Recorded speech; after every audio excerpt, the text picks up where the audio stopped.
Hey, it's the Empire, Geoboxing Empire, Baxter Boxing. Now, man, you guys see the graphic, man.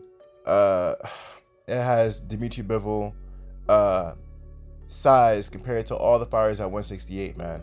There's a big myth out there ever since Canelo took that L from Dmitry Bivol that Bivol is just too big for him. The 175 jump is too much. Dmitry Bivol was bigger than everyone else Canelo's ever fought.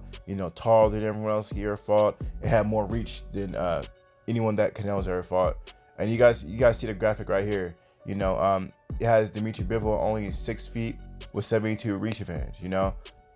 Caleb Plant was 6'1", he had a 74-inch reach advantage. You know what I mean?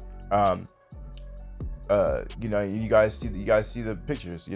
Now, some of these fighters are the same size as Dmitry Bivol, but they either have equal length as far as reach or more than Dmitry Bivol. So this has nothing to do with the real size problem. It has more to do with just the fundamentals that Bivol gave Canelo that really had him struggle in this fight. Now, that all being said, man, people are talking about, well, okay, fine, these guys are as tall as him, he has longer reach as him, but Bivol is still a naturally bigger fighter. Now, Bivol, he didn't come in too much heavier after he made light heavyweight. He either came in like at 183 or 185 on fight night. That's really not too big of a hydration. I think it was like 7 pounds up after the weigh-in, right? It wasn't that big of a leap. He went up in weight. Now, Dmitry Bivol's talking about him going down to 168 to fight Canelo Alvarez for undisputed for those titles. And this will really destroy Canelo Alvarez's legacy, because I understand that if Dmitry Bivol does that, Canelo Alvarez's claim to fame is being 168 undisputed champion.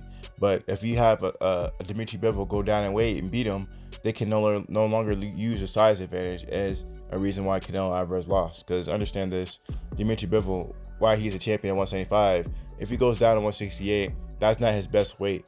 That might be Dmitry Bivol at 80% or 90%. And if Bivol can go back down in weight, I don't see this being a much different fight. Bivol is a small light heavyweight, and I think he can make 168 comfortably, because he talked about it a long time ago.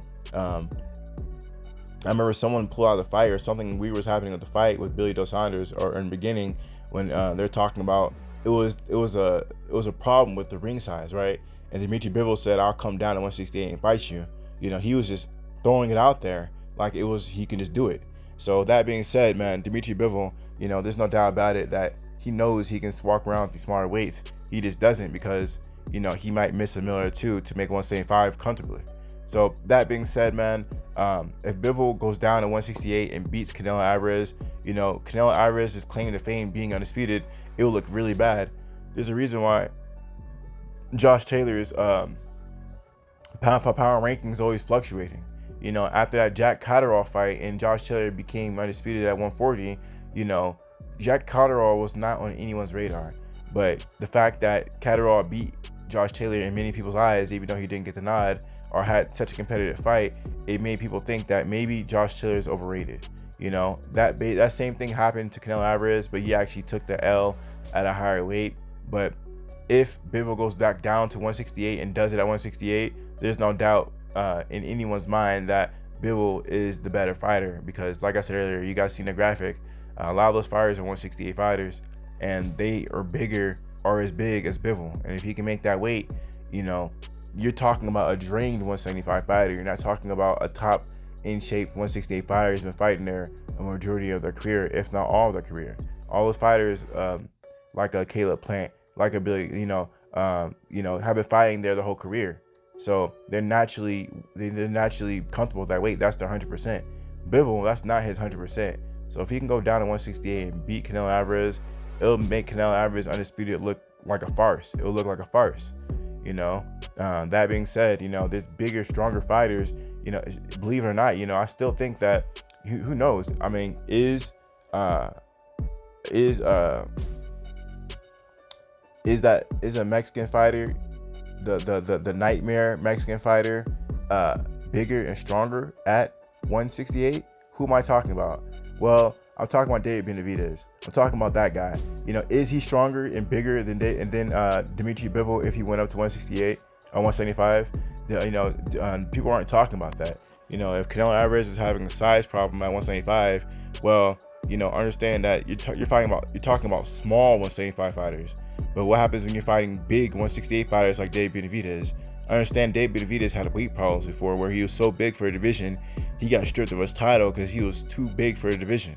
So this is a problem that Dave Benavidez has, that might give Canelo Alvarez problems. If the weight is such a problem, you know, it's going to be a bad look for Canelo Alvarez, because there's bigger and stronger fighters at 168 that just haven't been given the opportunity to fight Canelo Alvarez, right?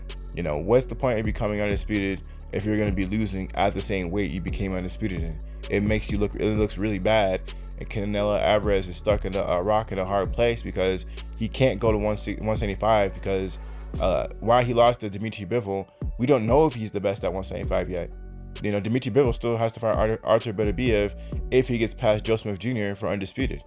And I still think that Dmitry Bivol will lose that fight to Beterbiev. I think Artur Beterbiev is the best fighter at 175. So, you know, Canelo Alvarez, the only thing he can really do is stay at 168, and the fights up there are tough. You know what I mean? He's gonna have to fight Dave Benavidez. Andrade's going up there soon. He was injured, but he's gonna be fighting at 168 soon. And this is gonna be a war, you know. So that being said, man, Canelo Alvarez, you know, a lot of people are talking about this guy should retire. Roy Jones Jr. suggested it to him, because he's gonna be in this position where he accomplished everything he can accomplish at 168, and you know, it's gonna look bad, because the accomplishments are gonna make him seem like he accomplished everything. But if he takes L's at the same division he accomplished everything at, it'll look like smoke and mirrors, right? So, you know, that all being said, this is a shocking upset from Canelo Alvarez.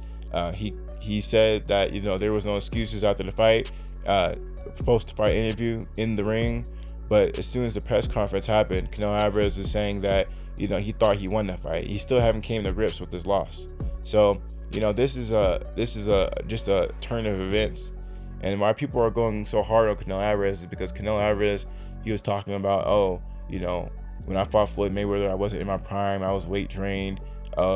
You know, I beat him now. I beat him today. I'm at my peak now. And then he takes a LT Bivol in a worse fashion. He gets completely dominated by Bivol. And there was times in that fight where he looked like he can be stopped. You know, he was getting wobbled. He was landing less than 10 punches per round. It was just bad. You know, he looked like he did at, you know, earlier stages of his career where he got started early.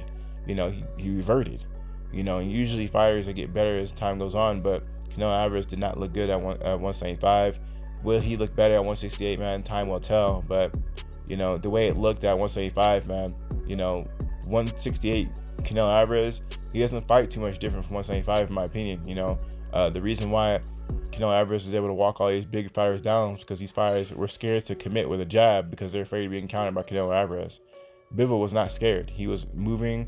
He was throwing his jab, throwing combinations. Every time Canelo landed one or two, Bivol will double that.